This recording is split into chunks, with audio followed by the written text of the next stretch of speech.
All right, brother, you got the notes today. We're on episode 15. 15 or 14? Uh-oh. You know what? I want to say this is 15. You're always right with this stuff. You got to remember, though, my head has so many numbers in it right now, it's like it hurts. Welcome to episode number 15. All right. Is that what I said? Yes. All right, 15. Let's go. Episode number 15 of Off Angle. Yeah, and my head already hurts. Yeah? But we got to go right into this before I forget all of the stuff that I just read about. Take it away, man. You haven't, for the record, Hayden hasn't shared one thing with me about what we're about to talk about, but I kind of have an idea. That's because glancing. you know what we're about to talk about. Yeah, I guess. We said last week. Did we say it last week? Yeah. We're going to get into this? Yeah, and remember how upset you were about this? Yeah, and I didn't do any research on it, for the record. Well, I did a bit of research.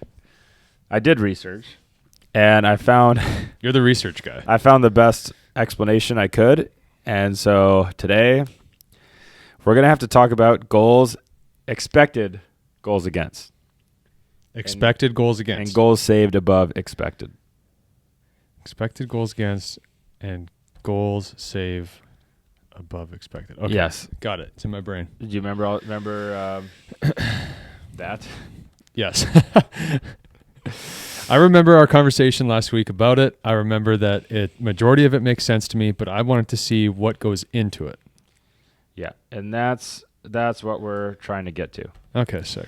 So I have an idea now of everything that goes into it, and we are going to look at that. So do you have our last? I want to see. Whoops. Good song. Yeah. Should I be keeping the people entertained here while all right, Hayden's searching for something. Again, I don't know exactly what he's doing. But looks like today we're going to be diving into the goals saved above expected, and also known, or a different term would be expected goals against. I guess those are two different things. Yeah. Okay.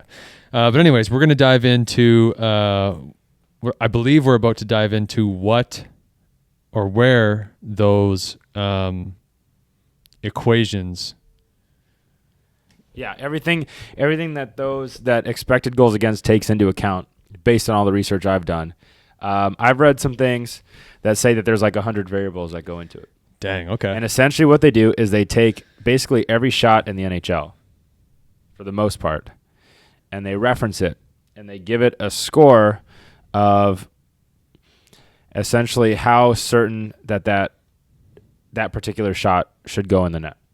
How certain they are that should go in the net? Yes, based on the 100 variables, or based on, let's say, we're probably going to list off 15, but based on 15 variables that go into it. Okay. And so you're given an expected goal value for every shot. Okay. All right. So if you take a shot, let's say you get a cross ice one-timer and you shoot it, and that puck in the NHL over the course of games goes in 30% of the time. Yeah. Then the expected goal number for that would be 0.3. Okay. You see that? Yeah, I'm with you. Yeah. So Austin Matthews could have 0.3 expected goals in one game, or he could have 1.5. You're talking just on cross crease one time? No, in general, with all his shots added okay. together. Gotcha. Okay. All right. So it's like he could have over one, and maybe he didn't score in that game, and it's like he should have scored in that game. Yeah. Or it's like he shouldn't have had one, but he did. And I think when I was looking at his numbers, he had way more than he should have had. Okay. But I guess if you're looking at it that way, that means that usually players don't score on that type of shot, but he scores on those type of shots more often than other players, which would make him a goal scorer. Okay. Right? Yeah, definitely. I was going to ask, are they saying what he usually, is the number being based off of Austin Matthews, or is it being based off of the entire league's average? Every shot in the NHL. Okay. Oh, so, yeah, you did already say. What So, right. Hey, there's a lot of information. Okay, but do you see how I was like, my head already hurts? Yeah. I was confused. I didn't even know whether it's number 14 or 15 at this point. Right. If your brain is hurting, mine's about to explode. We'll see. Okay, so what I want to do is I want to start with, this is from Money Puck Model.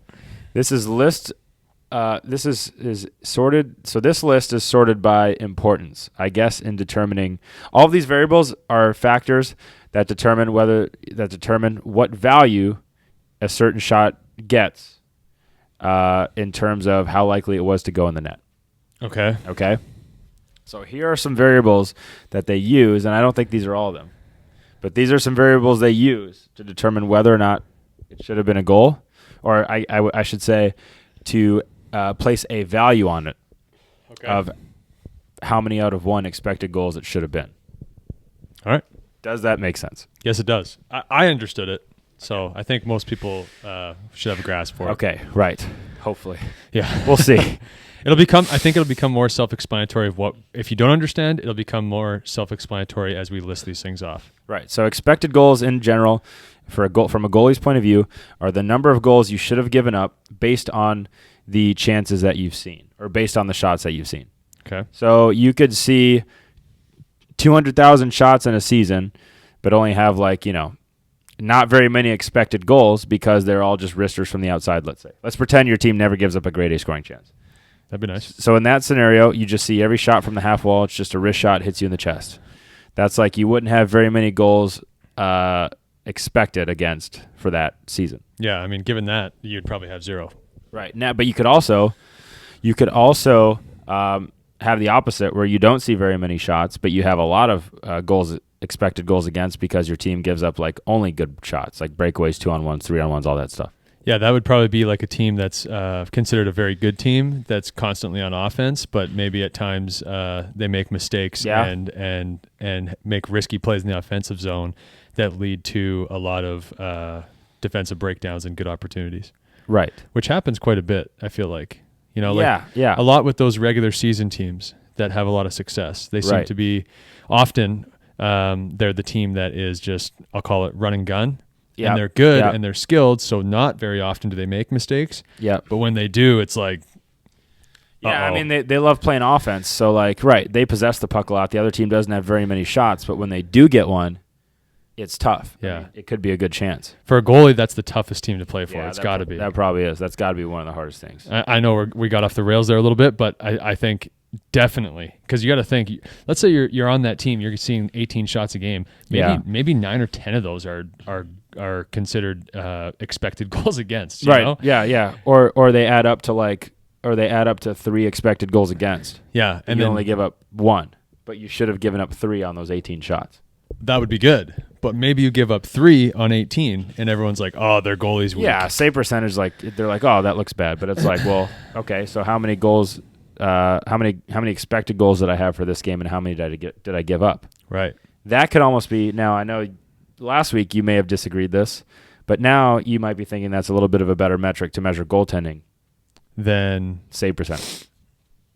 Or goals against average. I would say last week I didn't necessarily disagree. It was more so at first I just didn't understand it, and then once I understood it, I was more so just trying to vocalize the fact that we're going to pick this thing apart. Right. But I think we could also, obviously, we could pick apart save percentage and goals against average probably even more than this. Right. This is impressive. I think this is sick. I don't know that we're necessarily picking. I mean, I think we're picking it apart in the sense that we're trying to understand it and dissect it as deeply as humanly possible as we can right now. Yeah, I agree. I also just think there's going to be variables that they're not considering that we're there's going so many to. things. Yeah, there's so many things. Apparently, there could be over 100 variables in this thing. But there's so many things that go into goaltending that this also doesn't measure. But I do think that this is a good topic of discussion and a fair one to bring up when you're talking about top 5 goalies in the league, and you're talking about how many goals against they actually gave up out of the expected 100 they were supposed to give up over the course of time. Yeah. It's an important stat. I think what another conversation that's going to be brewed out of this, I think, will be our opinion on whether or not, according to, who is this? This right here? Yeah. The website I have up right now is Jets Nation. Okay, I figured you'd like that. I think I do. I think the topic, or I think a topic of conversation that's going to be brewed from this list is whether or not we agree with the importance of them. because he's got these ranked, Right. right? So like this one would be more important than this one, if I'm reading that correctly. Yeah, based on what he's saying, yeah. Yeah, I wonder if we'll agree with all that. So this is Jets Nation, and Jets Nation is taking this from Money Puck. Okay, so this So I is guess Money Puck's list. Money Puck is one of the people who came up with the formula for goals, expected goals against. Okay.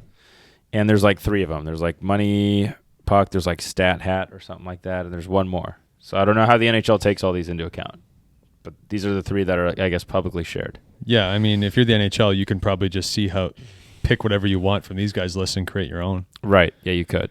So here are the variables sorted by importance from first to last that determine an expected goal value for each shot. Okay? Yep. So you have the first most important, and this goes most important to least important. So you have shot distance from the net. You have time since last game event, which I'm not sure what that means. If that means like a pass or like, let's say, a shot or a rebound. Or maybe a face-off. Yeah, right. Tip. Yeah. Yeah, that kind of thing. A shot type, slap shot, wrist shot, backhand. Speed from the previous event. So I guess how fast the play is moving. Okay. Or maybe like off a turnover. Yeah, we'd have to get a definition on this event. Shot angle. Yeah. Obviously. East-west location of last event before the shot. So I guess where the shot's taken from east-west. I don't know if I understand that one. I think what they mean is where the shot was taken east-west on the ice. Okay. Time since last game event could be like a pass. Okay. Then you have, if there's a rebound, the difference in shot angle divided by the time since last shot. So it's like, whoa, you see a shot from the left side. If it goes to the right side and it's back on net in 0.3 seconds, that's like a highly expected goal. Okay. Whereas a rebound that took 2 seconds. Let's say a rebound hits you, it goes right back out front, it takes 2 seconds, and it goes right back out in front of you, then that would be not a very high expected goal, I guess. Right. Which is obvious because the goalie has more time to get to. See, the thing is that they're saying what we know in our heads. They're just saying it way more officially. Way more advanced. And we don't work that way. Yeah. Like east-west location on ice of last event before the Yeah. shot. I'm like, what are you talking Yeah, about? whereas in a game, we're like, oh, that pass is going backdoor. That's not good. Yeah. I'm going to have a hard time stopping that, but we don't know why, right? Right. The last event that happened before the shot, so that's face-off, hit, etc. Okay. Other team's number of skaters on the ice, so I guess that'd be right. Okay, east-west location of the shot. Man advantage situation, time since current power play started, distance from previous event, north-south location of on-ice shot, shooting on empty net. This says this is our expected goals model, which is basically a sophisticated formula or algorithm with multiple variables. When you enter all these variables, it assigns the chances of a shot to go in or become a goal.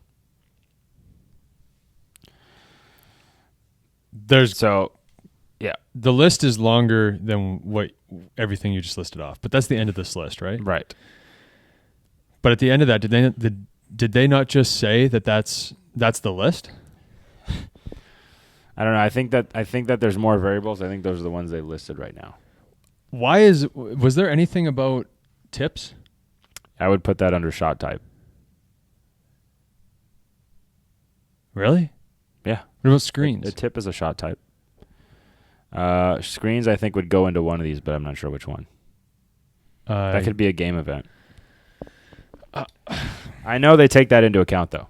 Okay, so they're just using the word event for a broad. We're not even in the weeds yet, because then there's other stats of like the player almost blocked it or got a piece of it or got their stick on it or stuck their stick in before they shot it. We're talking about this is like the surface. Okay. Right now. All right. Apparently they take everything into account. What about like where the rebound comes off the goalie? Like what part of the body does it hit when the rebound's created? Yeah, maybe. I mean, you would think that if it was a long shot and it hit you in the chest and they scored on the rebound, that would not be an expected goal because most goalies would control that shot to their chest. Okay, your brain was going different there. I was saying where I thought you were going to go with that was a rebound that gets created from a shot to the chest. Yeah, in my opinion, would be a higher expected goal against because as a goalie, I'm expecting myself to not have a rebound off my chest. But if I have say a guy's coming down the wing on a 2-on-1, he puts it far pad. Yeah. I am expecting there to be a rebound to the other side. So I'm kind of already thinking, okay, I know where I'm going. Right. You know what I mean? Yeah. So I think they take that into account. I think they. I don't know if they do, but I think they should. Apparently, from this, they take everything. Okay. Now there's apparently, like I was saying, there's even more weeds to get into. All right. But I don't want to say anything that I don't know to be true or that I haven't read on this. Let's say. Well, you're reading it from this article. It's not your words. Right. So that's kind of. Yeah, that's kind of where we are on that. Okay, so anyways, I think if the NHL takes all these shots, let's say they reference them, and they use every variable they can to determine a goals against expected number over the course of, let's say, 25 games or however long your season is, then that could be more reliable than save percentage and goals against average. But it's not everything. It says that they're about, as far as they take all the shots, and I want to say, so let's see, Jets Nation says they're about, let's see, accuracy of about 85%. Accuracy of what? As far as whether or not, as far as assigned value for a goal against, for an expected goal against. Okay, yeah, that makes sense. Yeah, so this says for these public models, the accuracy of predicting shot to become a goal is between 76.7 to 79.9%. Right. From these tests. Based on Maurice's comments and other sources, commercial models show accuracy of about 85%. Commercial models, whatever that means. I'm assuming that's outside companies. Okay. Not the NHL. Which is not perfect either. Right. But that's all we got. I'm right, and I'm sure you're going to go where I'm about to go with this. That's an impressive number. Is that not impressive for them to predict what should be a goal and what shouldn't if they're saying it's 80% accurate? Yeah, I think that's pretty good. I think 80% is pretty good. Like that means they have a lot of pucks and a lot of shots on goal that have been analyzed along these 15 to 100 something variables. Right. You know? And if you just think of save percentage, and you just mentioned the fact that save percentage can be misunderstood because of the quality of shots that are coming your way. Yeah. Another factor that everyone who's not in the NHL is going to deal with, and I also don't know about the American League, but everyone below that, I can say for sure. I think I know what you're going to say. Everyone deals with the fact that the shot clock guy the shot clock guy is just completely inconsistent throughout every barn that you play in. Yeah. So if you just consider that in regards to save percentage, like we've played at places where they put 1 every 4 shots on the board, and that's not over exaggerating. Right. So no. So save percentage is also a skewed stat. Extremely skewed. There's no way not it's only 80% not only accurate. for quality, but also just for purely shot counting. Yeah, alone. Yeah. It's misunderstood because, and I mean, I'm guilty of this too. I mean, the fact of the matter is, if you look up anybody who plays hockey, at least at a highly competitive level, and they're on, say, Elite Prospects or Hockey DB or whatever. Yep. If you look at any goaltender stats on there, they're going to show you what? Save percentage and goals against average. And number of goals against, games played, minutes played. Right. That's probably it. Penalty minutes, maybe. Yeah, if you're on Elite Prospects or something. Yeah. Yeah. So maybe it's time that we see the XGA on there. Goals saved above expected, or goals saved above expected out of 100. What's the abbreviation for that? There's got to be like SVP. What's the one for? Is it XGA? XGA is expected goals against. Yeah. Okay. But that's not the stat we're looking for. We're looking for your expected goals against. We're looking for the number that you saved out of 100 expected against. Right. Okay. So anyways, I think given that this is 80% accurate. Yeah. minimum 76.7, as high as 85. I think that's 85 pretty is good. incredible. Yeah, I think that's pretty good. Because I'll tell you right now that that 85% accuracy, if they're actually taking all of this into account, Yep. is going to be a lot more valuable. I'm going to pretend I'm a scout. Right. If I'm a scout, that's going to be a lot more valuable for me when I'm evaluating a player. Yep. Than he had a 940 save percentage or he had an 890 save percentage. I'm gonna Right. when I see those save percentages, I'm gonna be like, did he play in the Q or the Western League? You know, because Right. an 890 in the Q is a pretty good number. Those are good numbers for the Q Probably and the OHL. probably as good as a 9. Well, at least back in the day. I don't Like know a about 930 now. in the dub. Probably a 920. I would say a 900. Like Yeah. just all jokes aside, I would say a 900. When I was playing juniors, a 900 save percentage in the Q Yeah. was basically just as good as a 920 in the dub. Yeah. Which is good. Yeah, but that just goes to show you, right? Like Right. the Q has less defense. Right. Arguably more skill. Yeah. Probably more skill. Yeah. The Western League folks is big. They're all about defense and playing the game hard. Which I like. So That's do I. more like a pro game. Right, 100%. Yeah. Anyways, so yeah, I like this. I like this a lot. I think Okay. I want to see even more details. Right. Yeah, I think we need, because I looked this up all over the place. It's hard to find. Like nobody has really done here's exactly what it is. Here are all 100 of the variables. If someone has found that, or an article that has found that, or somebody's found an article that says that, please link that in the comments if you can. Yeah, that'd be awesome. Because on all the research that I've done on this, I haven't really been able to find anything this concrete. I have like 5 windows open right now with different things on it because they all show different things. Right.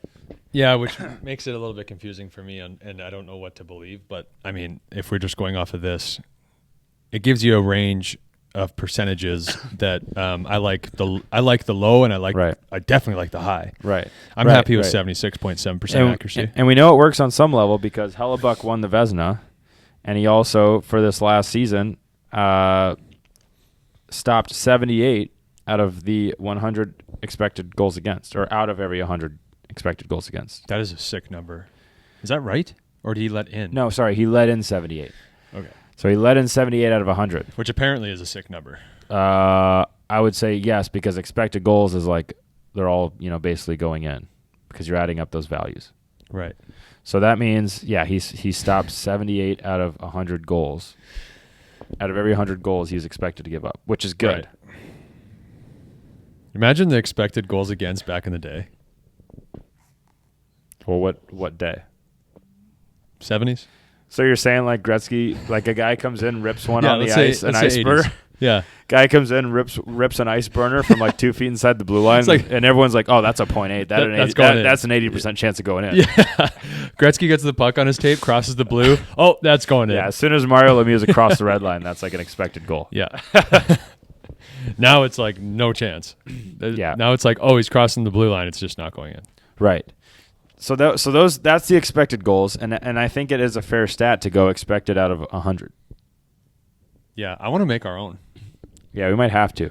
Now, but then you also have to put in how often are you seeing these 100? Because if you're playing games and you're seeing a lot of outside shots, and that gets you in the zone to now see a breakaway and make the save, it's different than if you don't see many shots and then all of a sudden you see a breakaway. Yeah, maybe they take and that that into point, account. your expected goals against, your expected, your goals given up out of 100 expected goals against wouldn't be very good, but you could be a really good goalie. Right. So take like Vasilevsky. He was expected to give up 101, or sorry, he gave up 101 out of every 100 expected goals against over the last, this past year. But the way Tampa plays, they don't, Vasi doesn't see a lot of warm-up outside shots. It's like he doesn't get much, and then he's expected to make a grade A save. Yeah, I wonder why that is. And the argument would be, well, that this evens it out because everybody else is dealing with the same issue where this takes into account goals that they should have given up. So whether you have 20 in a game or 1, it still balances everybody out. And I think it probably is the best way to do it. But then you have to take into account, this is where it gets even crazier, is that within a game, there's different things that affect whether you make that breakaway save or not. So if you have like 5 shots from the outside and you're feeling good, you have no expected goals, then you get a breakaway. Now you have 1 expected goal for that game, or let's say 0.8. or 0.6, whatever the percentage of a breakaway is. I'm just using that as an example. And you make that save because you're feeling good. You got a rhythm. You got a few shots.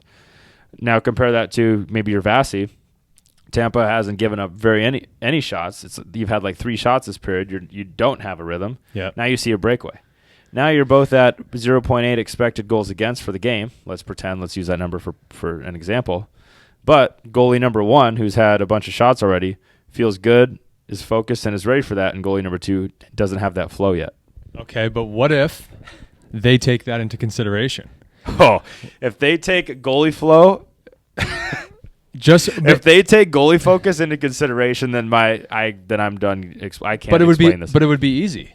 It would be easy for them to do. They would just have to be like, okay, at the 15, they would have numbers for this. You would have to go over every minute of every game, but you're right. But okay. I think they do. Right. I think they do. I right. think they have computers that are getting all of this stuff. So you right? So you have even more faith in this than I do now. Yes. Which is great. Yeah, I'm investing in this. Does anybody? My gosh! Somebody better have patented this. Do they take goalie flow into account? That would be great if they did. I mean, we're calling it goalie flow, but really it just has to be you can make it as simple as, I mean, you can make it more complicated, but you can make it as simple as at the 10-minute mark of a period, if a goalie's seen less than 10 or 5 shots, then if he sees a breakaway, in the second 10 minutes or the next shot or whatever, then the expected goal against number increases to like 0.8 instead of maybe someone who's had 10 shots in the first 10 minutes, maybe it's like a 0.3. Because they know that if you've seen 10 shots, they know that from every goal that they've seen 10 shots. Now, what if you've already been scored on? Like, I guess that goes into it because that's game event. Right. Oh my God, this is getting crazy. What if we're wrong? What if they go into this and they think the way we're thinking, and they later on find out that you actually have a better chance of stopping that breakaway when you don't have as many shots? That'd be crazy. That's not my experience in the game of hockey. Mine neither. I don't know many goalies if they have that experience. Like, I'm actually better when I don't see any shots. Yeah, there's nobody that has ever said that. That's crazy. I was getting a little stupid there. But you're right. You get what I'm saying. You could measure that. Let's pretend a goalie has 10 shots. And their expected goals against out of that 10 shots is like 0.1. They're all like outside shots. Then they see a breakaway. That means the expected goal on that would be like 0.3 because the goalie's feeling good. Yeah. Now let's say they've seen 10 shots. They've given up a goal. 2 goals, call it. 2 goals. Yeah. Now they see a breakaway. The expected goals would be even higher because you're like, they're not really feeling it'd be like a 0.7 maybe. Right. I think it should be. I think that should be built into this. Right, but all things considered equal. Well, let's say so. But they could also say, well, look, whether or not your focus is on you, that's an individual. So that variable has to stay the same. We don't change that. You control your own inner. But that's not what this is about. It's not. This has nothing to do with the goalie being able to control. This is just the facts of the stats. But I'm saying that might be like the one thing where they're like, we can't take that into account because that's like goalies. Some goalies are mentally tougher. Some goalies aren't. But they could, because they could just get the average. Like Austin Matthews being able to score a goal where most people can't. Right.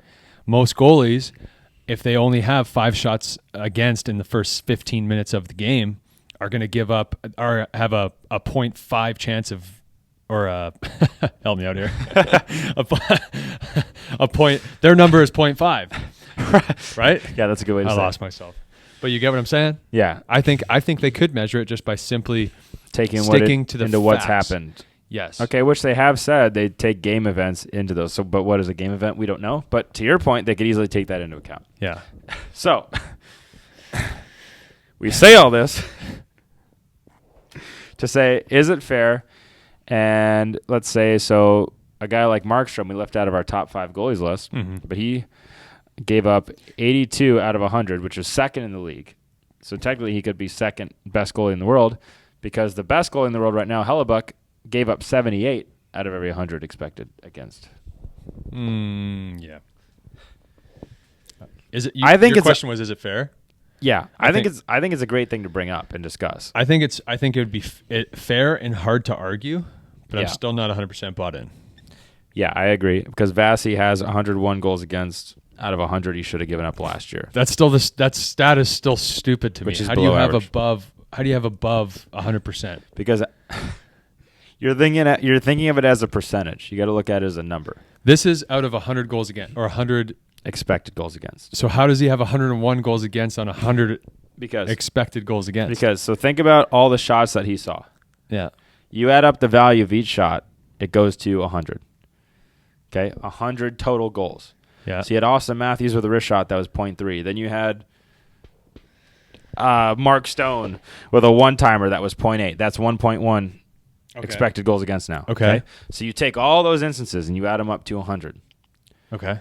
When you get to 100, how many goals did the goalie give up? So it turns out Vasi actually gave up one more than he was expected to give up. Hellebuck gave up 78 out of those he was expected. Does that make sense? So the expected goals against is off the point system, not a goal. Yes. They don't explain that very well. So his goals against is off a goal. That's how many he physically gave up. Yes. But the expected is off the point system.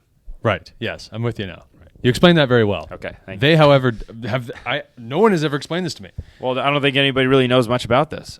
I'm learning a lot of this. I'm learning for the first time, and I've probably made mistakes on things that I've said because I dove into this as best as I could. Yeah.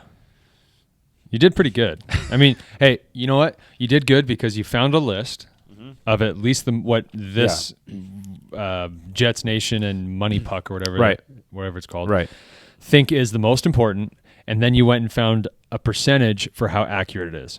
That the percentage for how accurate it is the most important stat to me.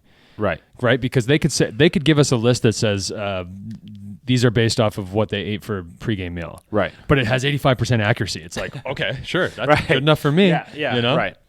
What are they eating? Right. You know? Yeah. Or what are they not eating? I don't know.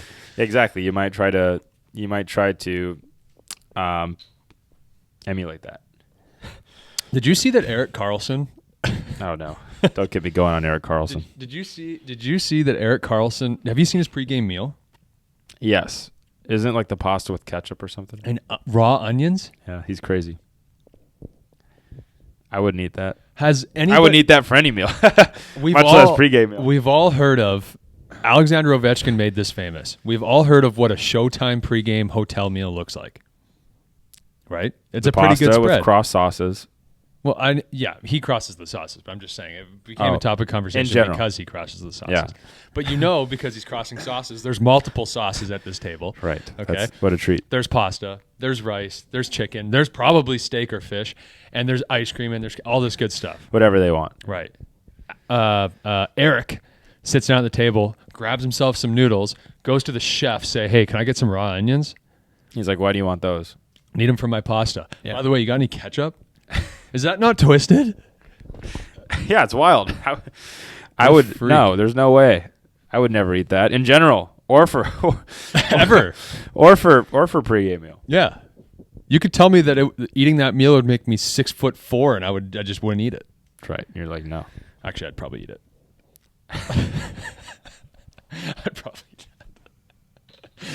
I would eat that for every meal. Right.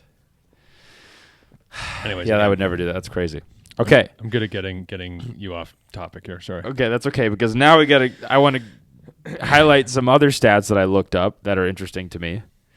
Okay, so this is Natural Stat Trick, who does expected goals against. Okay. So let's see. Let's say hedge. Oh, never mind. Sorokin played one game in there. Anyways, so this is for the playoffs. I was like, holy shit. They're so detailed. I thought what does HD stand for? High danger. Okay. So now you're talking about high danger shots, which means there's a good chance of them going in. So now you can look at a stat like high danger save percentage, like how often do you make saves? Again, goalie flow is not in there though. Right. I don't want to see my LD shots against. But let's take games played. Let's have a minimum games played because technically the high danger save percentage leader for the playoffs was Thatcher Demko, and it says he played one game and he made 6 high danger saves on 6 high danger shots against. For him. So let's go to guys who played a lot of games. I guess UC played 6. So Bob played 24 games. He had an 840 save percentage on high danger chances. Stuart Skinner had an 814. Mm. Swayman, who played 12 games, had an 822. So these are interesting. Like Ottinger had a 765 in 19 games. Okay, so that seems like it's not good. He wasn't right because he wasn't making high danger saves. So for goalies, let's call it playing over 10 games in the NHL playoffs. Who's leading the way? Bob? 840 with 24. Seelov's had an 836 at 10 games. Wow, good for him. And this, let me make sure I have this right. 23-24, playoffs, all strengths. Yeah, Yep. goalies. Yeah. So you're telling me that that Bobrovsky and Seelov's was like .100, had a .100 better save percentage than Jake Ottinger? So you have 836 and 840. So that's .004. No, I'm saying than Jake Ottinger. Those two guys. What was Jake Ottinger? Oh, yeah. He was at like 7 something. He was at what? Let's see, Jake Ottinger. So 765. Okay, so that not means quite 100, but yeah, but that still means that they're stopping. If you let's round that up to 77, that still means he's stopping 7 more high danger chance. He has out of 100. mm-hmm. He's making 7 more high danger saves than Ottinger is in the playoffs. Look at Juice. Yeah, UC with 6 games had an 844, which is actually the best out of anyone who's played more than like 4 games. Yeah, and man, I like this guy. I told you I like this guy. I Who, know it's Laurent- only 3 games. But Laurent Brossoit? no. Joseph Wall? Yes, but no. I do like Brossoit. He had a 923 in 3 games. Who? Wall. Yeah. He's good. I'm telling you. Did he re-sign with Toronto? I hope not. Why not? I think he did. I think they want him to be their guy. Oh, really? Yeah. Oh, God bless him. Did you hear that Austin Matthews is going to be the captain? Did you see that? I didn't see that. They're stripping JT. You're scared to get off topic with this right now because you'll get going. Well, we can address that later. I am. But the problem is my brain is trying to think about all this other stuff. And I'm just in your ear like, hey, Yeah, hey. did you hear about this? It's like my kid going, Dad. Yeah, Dad. yeah, right. Okay. As you were. Sorry. Right. I'll make sure I bring that up later. Okay. Bring that up later. I need, for some reason, it's giving me playoffs. Okay, why don't we go regular season? Oh, yeah, this will be interesting. Is this the same chart but regular season? Or Yeah. is this different? This is a different chart. So I'm going to put it at 28 games. Goals save above expected per 60. There's a Blackhawks. Okay, so goals save above expected per 60. Those were the worst at the top there, right? Those are some really bad numbers. You shouldn't be surprised that there's a Blackhawks goalie as the worst with goals saved above expected per 60. I'm guessing per 60 goals, or is that per 60 minutes? That's where we have. It's got to be per 60 minutes. I feel like it'd be stupid to make it per 60 goals and not specify goals, right? Yeah. Yeah. That'd be dumb. So out of every 60 minutes, Hellebuck stopped 0.5 more goals than he should have every game, every 60 minutes. Actually, you would round that up to 0. Oh, yeah, 0.5. Yeah. So he stopped over half. Yep. 1 goal per game more than he was expected to.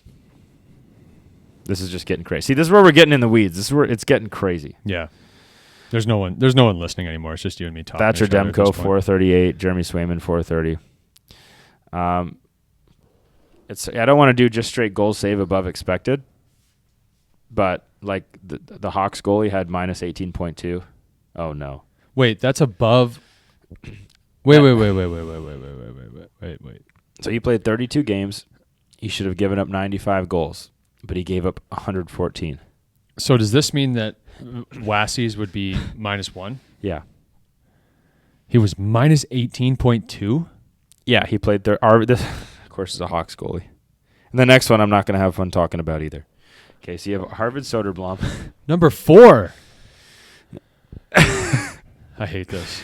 This is goals save above expected, just straight goals save above expected.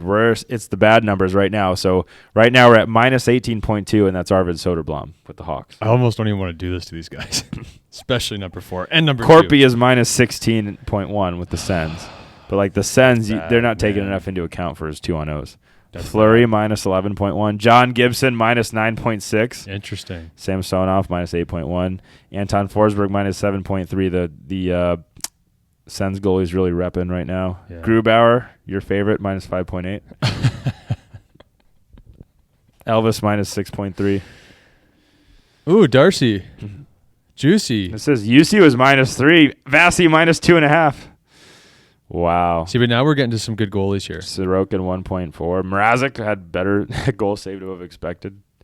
Then Ilya Sorokin? Yeah, this is total. This is total. Just keep in mind this total. But the best at the bottom was 33.1, and that's Hellebuck. He gave up 142 out of 175 he should have given up this year. Not many of our goalies are, not many of our top 5 goalies are in the top 5 for the stat. And by the way, no one else has 175 expected goals because they didn't play as many games. Hellebuck played 60. Demko played 51. Mm-hmm. Like Binnington played 57, which is close, but only had 172. But he stopped 16.5 expected goals. That's really good. Hellebuck like doubled it. Yeah, that's crazy. That's how good of a season he had. Yeah. Connor Hellebuck Bob was at 15.6. What did we rank him at? I think I had him 4th. He was in our top 5. I think when I ranked 1, 2, 3, 4, 5, I think I had him and Sorokin as a soft 4, soft 5.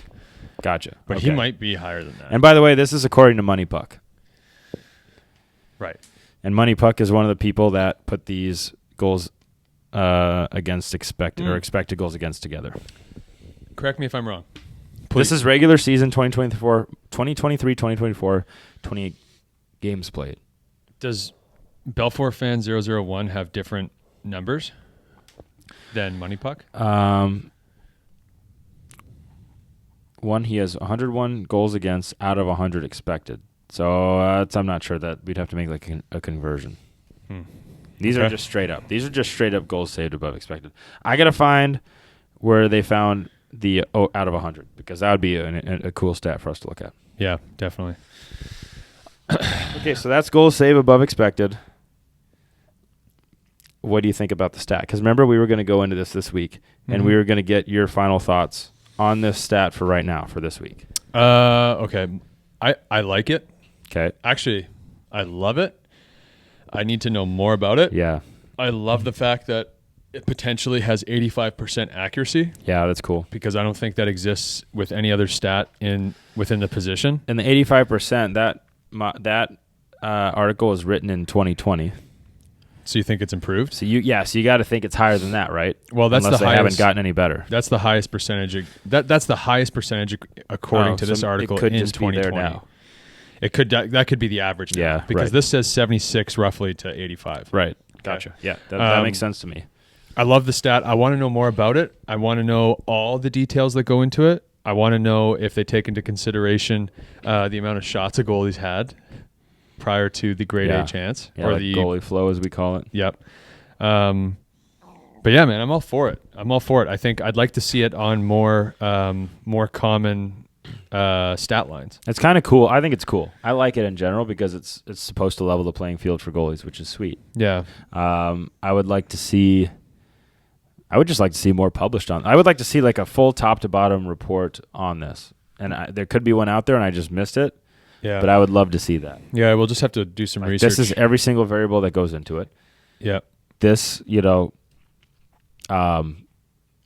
the leaders from each season, here's every goalie ranked that played last season on this page as well. Right. If anybody has that, please send it to us because we got to see. Please this. let us know because we got to see that. So, at the risk of us talking about it for another hour-long podcast, I think that we went into what we needed to go into today as far as what we were saying we're going to go into. I agree. Do you think so? Yep, I do. The one thing I did think of that I want to make note of is, so for example, the list that they gave off here, there's one that says distance from previous event, right, or north-south location on the ice of shot. How many leagues do you think actually have access to these stats? Like access to someone tracking these? Yeah, very few, if not one. What about like the fact that there's programs now like through Live Barn and I guess, but those things are still flawed. Are they not? Well, I'm just saying, do you think they could pick this stuff up? That's a very good question. I don't think so. Instat does a pretty good job considering. Yeah, they do. but I don't know how they. I've never seen I this. don't know how on that Instat. works. No, this is way beyond Instat. Yeah. So we got to keep that in mind too. Like this is something that it's exciting to see, and for the fact of knowing who's the best in the National League. But Right. that might be as far as it goes, at least for now. Yeah, at least for now. And there's some things on Instat where I'm not even sure how it works, like the heat chart of where you were scored on. What don't you understand? Like if I dive across the net, let's say I'm out of position, I dive across the net. Mm-hmm. They shoot it in the let's say middle of the net. Yeah. It technically hits the middle of the net, but if it's shot from an angle, that means it goes just inside the right post. Yeah. So on the heat chart, that puck should be inside your right post as a goal. Yeah, but it's not. But does Instat track it as a goal in the middle of the net? No chance. Okay. That's a good question. I think the heat map on Instat tracks where the puck goes in when it's crossing the goal line. Right, but when that puck crosses the goal line, it would be just inside the right post. Then that's where it would be. But it would hit the middle of the net. No, I think it's where it crosses the Okay, goal so line. even if you're diving, they count it as where it crosses the goal line at. I believe so. Okay. But I could be full of it. But that's what I think that's the easiest way that they can consistently measure that through what we know video quality. And there's someone that does that? Yeah. Or is it not? It's not a computer system. It's a person every time. I believe they have people that watch our games. That's amazing. Otherwise, we'd have those games to us like instantly. That's a good point too. It'd be, after each period, we would have it. Mm-hmm. It would be like automatic. But we have to, for the record, just for people listening, we usually have to wait like anywhere from 8 to 24 hours for our games. Right. Or here's another question. Let's say you're caught out of position. You have to dive across the net. It goes under you while you're diving across the net in the middle of the net. Mm-hmm. On the heat chart, it would show that you got scored on 5-hole or in the middle of the net in the bottom, which would be 5-hole. But that puck didn't go in 5-hole. So how is that scored? Okay, so you're saying on the heat map there's a goalie there. Yeah, you know how who's just like in a stance in the middle of the net? Yes. Remember that? You printed those out for us. Yeah. So technically that goes in on the ice where the goalie would be standing in their stance. But that's not a 5-hole goal.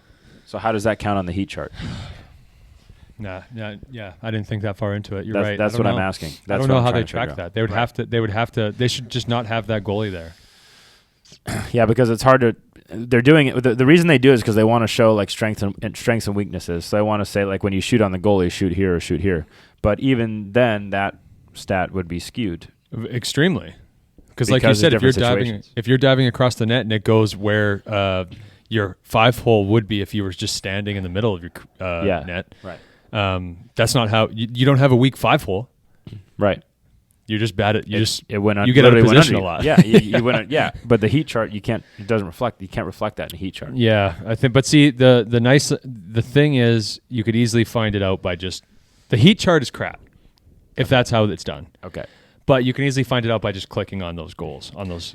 That's good. Right. Okay. So now here's another question for you. Let's say you push over to your right side. They pass it to a guy in the middle. You're kind of reaching like this. He shoots it in the middle of the net. Mm-hmm. It goes under your pad and over your glove. Yeah.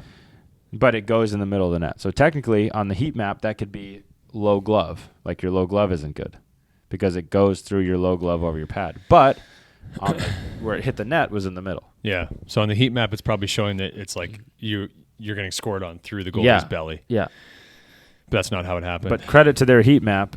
Usually the chest saves are all like 1,000%, which they should be because if it hits you in the chest, you're obviously going to stop it. That's a good point. Okay, now we're getting too deep into the weeds of analytics. I bet you the heat map on Instat is based off of where the reason why the goalie's there is because it's based off of where it goes through the goalie. Okay. But then, if you're diving, right, where does it go through? Is it going to show on that goalie that's standing upright? Is it going to show that when you dive and it goes over your glove, which is like a foot off the ice? Does it show the goalie's stance and it like going top? Does that count as a high glove or under the glove? Yeah, I don't know. We're getting into the weeds. Instat is the software system that our league uses to break down games. Yeah, it's a good system. Probably should have started with that. Good system. Anyways. Overall, it's good.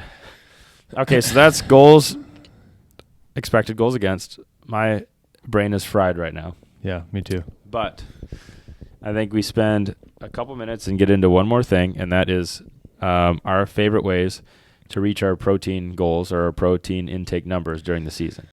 This episode is brought to you by Vita Era Hydration. Vita Era addresses two critical issues for a healthy lifestyle. First, throughout your day, you lose essential vitamins, minerals, and electrolytes. Whether you're taking a walk, working out, or engaging in any energy-intensive activity, VitaAera replenishes these nutrients without the processed sugars and artificial additives like sucralose or aspartame found in many hydration products. Instead, VitaAera uses stevia, one of the healthiest natural sweeteners, to provide a refreshing taste. Second, with 60 to 70% of our bodies made up of water and 75% of people chronically dehydrated, it's showing that we're not drinking enough water. As an additive to water, VitaAera encourages you to increase your water intake. VitaAera is a 3-in-1 solution. It provides your everyday essential vitamins and minerals, green tea for enhanced performance and recovery, and electrolytes to maximize hydration efficiency. Each serving includes 500 milligrams of potassium, equivalent to the potassium content of a banana. Stay hydrated. Drink VitaAera. And this is a good one for you because you just learned about this. Yeah. But we've talked about this a lot. Mm-hmm. So what are your favorite ways to reach your protein intake goals during the season? Okay, so in the past, I've struggled with food in general just because I just don't eat enough. And because of that, I just obviously don't get enough protein in me or any macros or any micros, anything. Okay, I lack everywhere. The only thing I do well is just hydrate myself. Right, you are a big hydration guy. You do well with that. Have to be. Bad experiences. So anyways, I'm just going to talk about what I've been getting better at and where I am told, and from what I understand, where I need to be.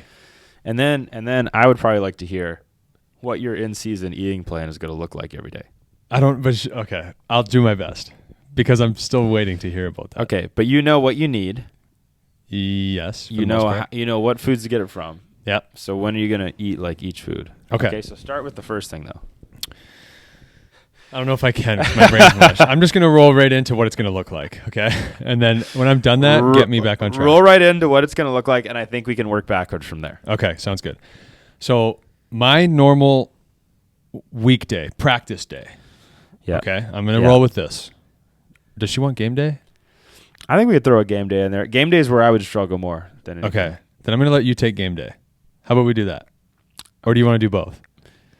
We can do. Why don't you just do your both real quick? Because my game day's terrible. Okay, fine, I'll do it.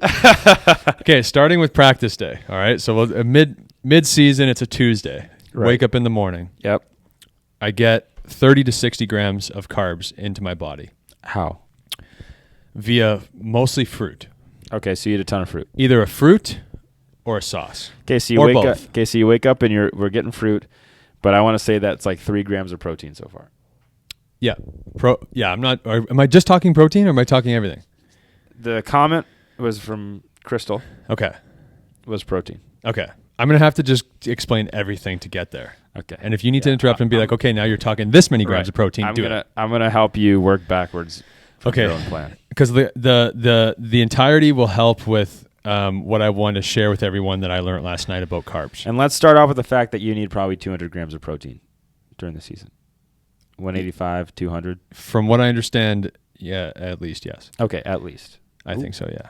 Because right now, she's got me at, I think, 160 or 170. Okay. And I'm talking about my dietitian.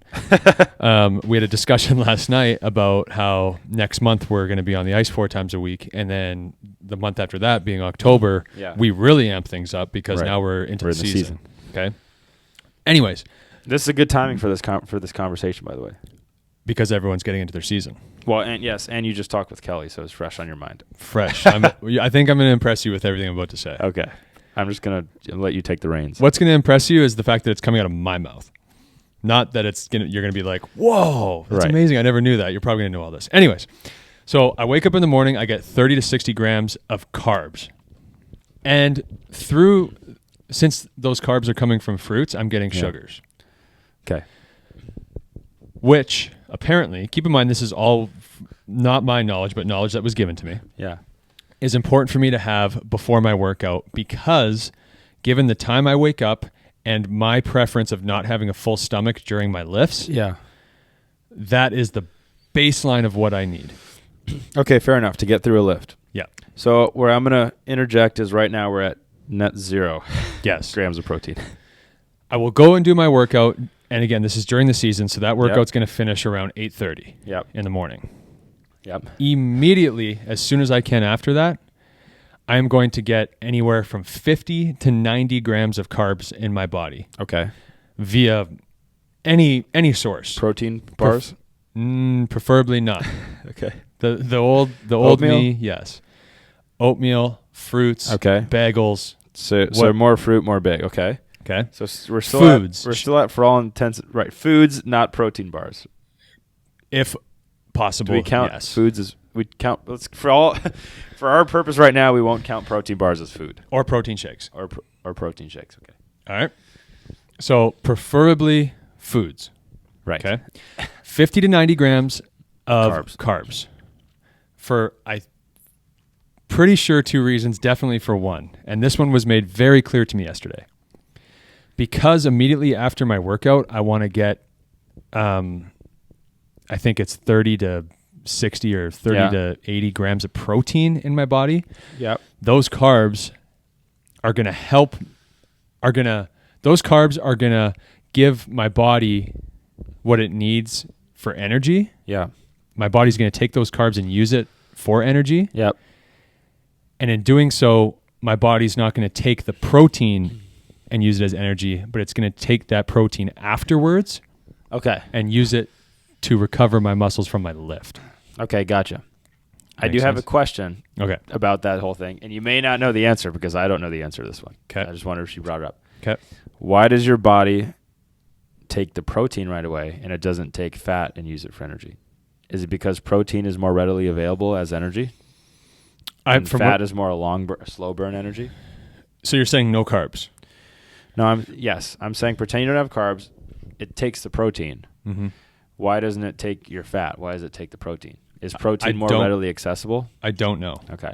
I would assume so. I would assume it's got to be like protein is like quick kindling, and then like fat is like coal.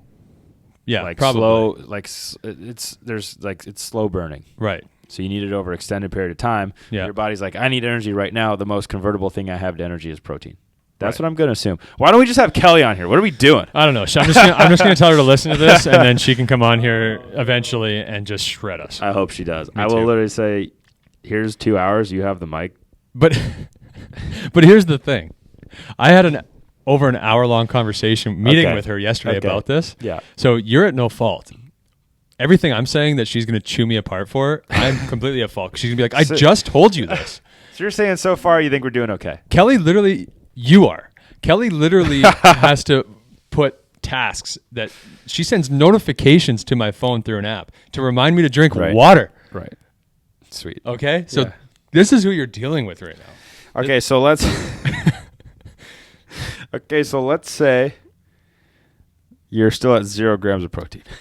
But I'm not, because I finished off with saying I'm going to get those carbs in me. Yeah. And my protein in me. Okay, so that's the reason bar.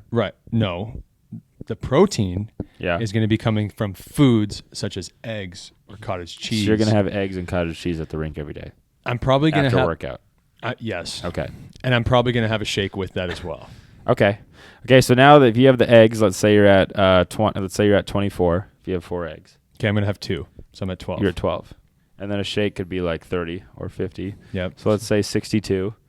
That's 42. Or you said or 50. Yeah. My shakes are going to be 30 probably. Okay. So let's say 42. Yep. And then what else? You're at cottage cheese. So you're at 50. Or no, we said No, 42, right? You're at 62. Yeah. Okay.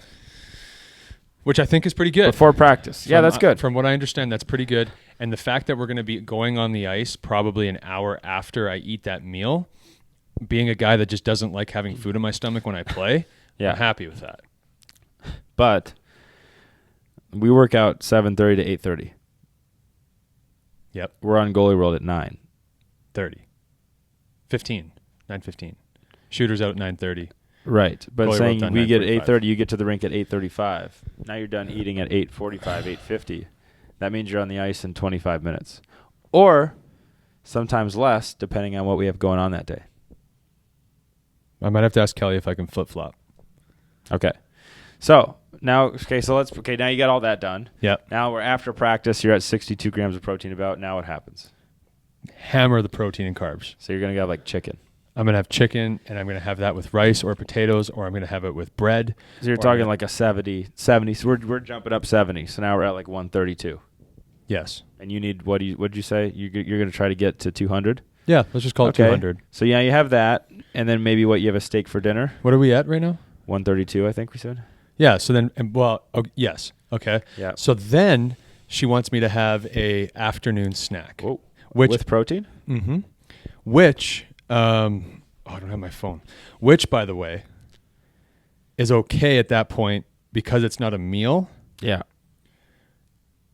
And because Kelly understands that my schedule can be all over the place or just busy. Yeah.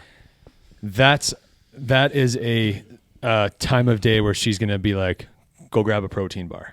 Okay, so now you're at 152. Let's say it's 20 grams. Yeah. So you're going to have a protein bar snack. Yep. Then you have dinner. Then I'm having dinner. And that dinner... Steak, chicken, or fish. And now you're at 205 or 202. I got to think at least at that point. And then you hit it. Yeah. And then if you want extra, you can have cottage cheese, and then you're at 222 or something. Yeah, or like I have a sweet tooth before bed, I'll have a protein bar or a protein shake. That's what you have when you have a sweet tooth? Are you kidding me? During the week, yes. On the when weekend, I get a sweet tooth, I want a tub of ice cream. I mean, hey. Not saying I eat it, but if I'm the type of guy where if the tub of ice cream or the cookies or brownies or anything to do with lemon, like a lemon brownie or a lemon protein bar, gone. Like if it's in my house, gone. If it's not in my house, it's not good. I'm not driving to go get it. Yeah, that's why I can't. That's why I cannot keep that stuff in my house. Yeah, neither can I. It would be gone. Yeah, but okay. So, anyways, I think we got my you hit your protein goal. My practice day schedule. Yeah. I'm reaching my protein goal. There's a reason for everything I'm putting in my body and the time of day that I'm doing it. Right. Which I think is one of the most important things is to understand your schedule. Yeah. Which I understand. We definitely understand that your day-to-day schedules, especially in the off season, might be completely inconsistent, given your job or your whatever you're doing.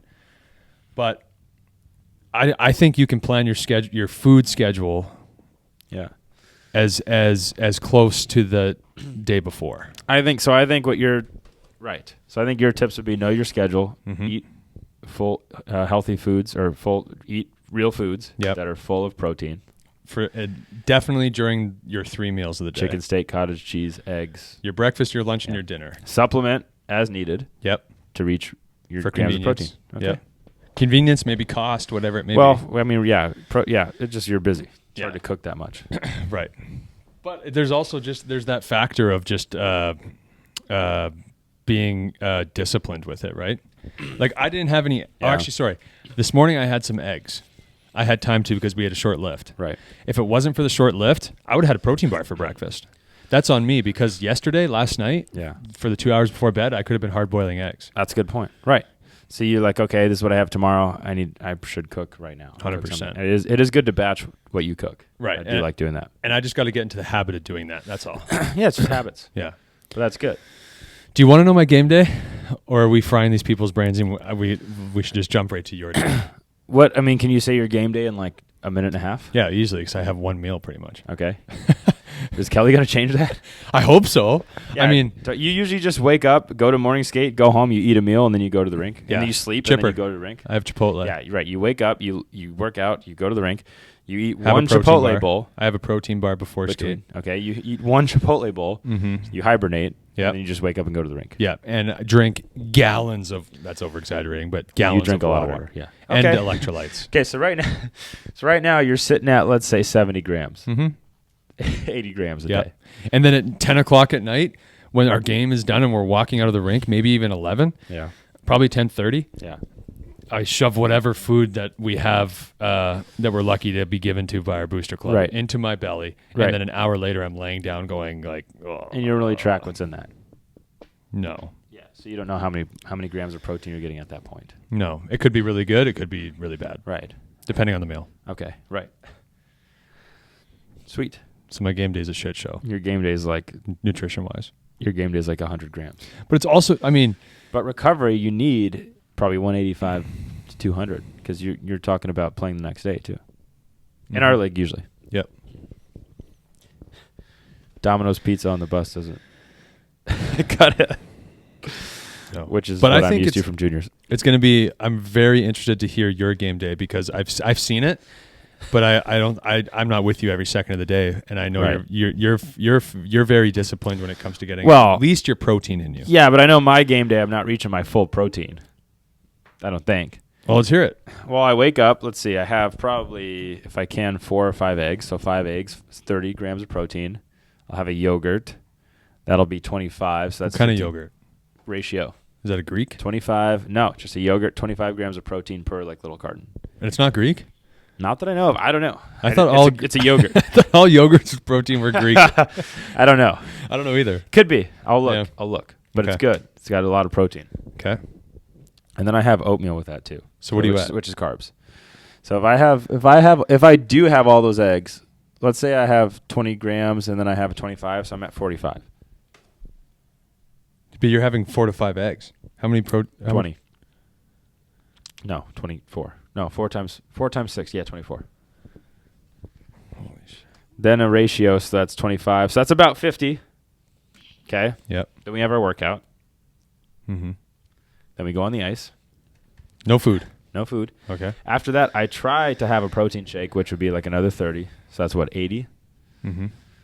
But the problem is I don't always do that because I know I'm going to be hungry. Or sorry, I'm going to be full. I'm not going to want to eat my pregame meal. Right. Which is, well, depends. It depends. Sometimes kava. Yeah. But I've been going with tzatziki's lately, and it's been awesome. When do you eat that? Probably about noon. Yeah. So tzatziki's. Then I sleep. So tzatziki's let's put that as another like 40 or 50. So what would I be at? We were at 80. Now I'm at 50, 120. Then I sleep. Then I have peanut butter and jelly. Okay. I guess. What kind of carbs and peanut sugar. butter? Are you having Jif natural? Okay, yeah. Peanut Jif butter? Natural's good. Yeah. That's the best. Jelly? That's the best natural peanut butter because the other natural peanut butters are oily and hard Yeah, to don't deal like with. that. Then I go to the rink. So I'm at what? What did we say? 120. Before your peanut butter, Oh, so now I'm at like 128, 126. let's call it 130. 130. Okay, so then I go to the rink. Nothing. Just hydration, coffee, bars. Couple honey stingers. Couple honey stingers. Sometimes I'll have Fit Crunch, which I think are 16 a bar, so that puts me at 160. Yeah. Then after the game, I'll have a protein shake, which is another 30, so that's 190. Yeah. But I'm still missing 35 grams of protein off that. Yeah, still missing 35 grams. I need to get 35 grams For your dinner. minimum. Right, my minimum, and I don't know that I always do. And then okay, That's so assuming I had a protein shake after skate. I don't always do that. right. But I would So say now I'm missing 65 grams. I think you're well, yeah. So you're either getting I think within that meal you're probably averaging at your post-game meal that they provide for us. Yeah. I think you're probably averaging 20 to 30 grams of protein. Okay. So I'm coming up short. I'm close, but not quite. Yeah, you're either there just or you're 25 grams short. Right. That's pretty good because considering good. I was like 80 grams short. Maybe. I think I was 80 grams. And then on the road is just a write-off. Like it's, here's a cold cut combo. Right. But let's talk about the differences, right? So you started off your day with 4 to 5 eggs and cottage cheese. I try to. If it's not 4 to 5 eggs, it's like a Fairlife and yogurt, which is still 55 grams. Okay. So you've already got me beat. Because let's put it this way. By the time our 10 a.m. morning skate comes along, you're at 80 grams of protein? No, I think only 50. Okay, I'm at 20. Yeah. Because okay. I probably had a protein bar after workout Right. before morning skate. Right. All right. Yeah. So you've already got me by 30 there. Yeah. Your peanut butter and jelly Yeah. and your protein shakes that you have after both skates Yeah. are where you're getting the edge Extra on me. 60. Because Yeah. you and I often have similar pregame meal. Yeah. But the problem is that you spend so much time doing everything else on game day is that you don't always want to, use it to eat. But your schedule is kind of scrunched on game day, so I feel like I have to have a protein shake after morning skate, otherwise I'm just not going to reach everything. Well, okay, let me ask you this. I know my answer. Okay. But why do you eat at 12? Why don't you eat at 1:30 or 2? because I can nap during that time, and I can get a solid chunk for nap, and then I can get up at 3 and a half peanut butter and jelly. Okay. And There's a method to the Or madness. 3:15. Yeah. 3:15. Leave for the rink at 4:15. Yeah. 3:15. Peanut butter jelly. Make coffee. Shower. 4:15. I lied to you. I have a protein bar after my nap time. There you go. So that's 20 grams. Okay. So now I'm at 140. So you're doing great. So now we just got to find 40 more in there. That And that's what shouldn't be hard. Kelly. And that's what Kelly will do. Yeah. And I guess, those are our favorite ways to reach our protein goals in the season. Yeah. Right? Schedule. Yeah. Know your schedule. Get it from as much real food as you can. Yep. Supplement is needed. Carbs are important to have when you are Right. eating your protein Because for they the don't- sake of recovery. They don't add protein. They keep your body from taking it away. Yeah. Which is almost as good. Yeah, it's amazing. It's important. Yeah. Yeah. I was told that last night at 5:45 p.m. And I would like to know, if you didn't get the carbs, how many grams of protein your body would take away. I think it would depend on the machine. Right. You know. That's what I'd like to know. Yeah. Interesting. Yeah. At the end of the day, we got to have Kelly on here. Yeah, we do. We'll have her on, and that'll be be on. an amazing episode. That'll That'll probably be a great. 2-hour Wow. episode. Yeah, that'll probably, yeah. It's just gonna be us like looking at her like this, asking her a bunch of questions. Right. She's just gonna be toast by the end of it. I think if we have her on here, she's so knowledgeable. Our podcast, our one episodes will have like a lot of views, and then her podcast that stems from that, every Yeah. episode is going to have a lot of views. Yeah, the chart will be like this. Yeah, there's just us the next week, and there's like 10 people again. Maybe the episode after Kelly's Kelly's has on, like 100,000. the episode after Kelly's on has like a little hump because people checked in to see if she was there. The watch time was like 30 seconds. They're like, oh, Kelly's on here. I'm leaving. Yeah. But Kelly's podcast that stems off that starts at 100,000 and goes to like 5 million. I'd see it. 100%. Are you kidding me? Yeah. People will be like, wait, someone on this podcast knows what they're talking about. Right. She's far smarter than we are. She just watched us try to do expected goals against math for 45 minutes. We didn't do it very well. Yeah, when I'm going to tell her to listen to this podcast, but I might have to tell her to fast forward to the 40-minute mark. Like 46 minutes. All right. Well, that's it, man. That's it. My brain has been fried for at least half an hour. Yeah. But I think that was good. And if anybody has any more comments or questions, leave them in the comments, please. Yes. Because we enjoy them and we will get to them. Any other announcements regarding Modern or anything? I don't think so. No, that's it? Not that I can think of right now. Okay. All right. Well, thank you, everybody, for listening. Yeah, we'll be back next week. Yeah, we'll be back. I will be back from a different nation. Yep. As I'm leaving for Canada tomorrow. International podcast. I haven't quite picked my location, but I think I got to keep it on trend. Whenever I'm traveling, I have something that's like significant to the area I'm in the background. Just please have Wi-Fi. I will have Wi-Fi. That's that important. I will have. You did it without Wi-Fi already. Yeah, I'll bring Grandpa Jerry with me. I'll make sure he hooks up the Wi-Fi. Oh, that'll be sweet. Yeah. All right. All right. That's awesome. All right. See you, everybody. Thank you.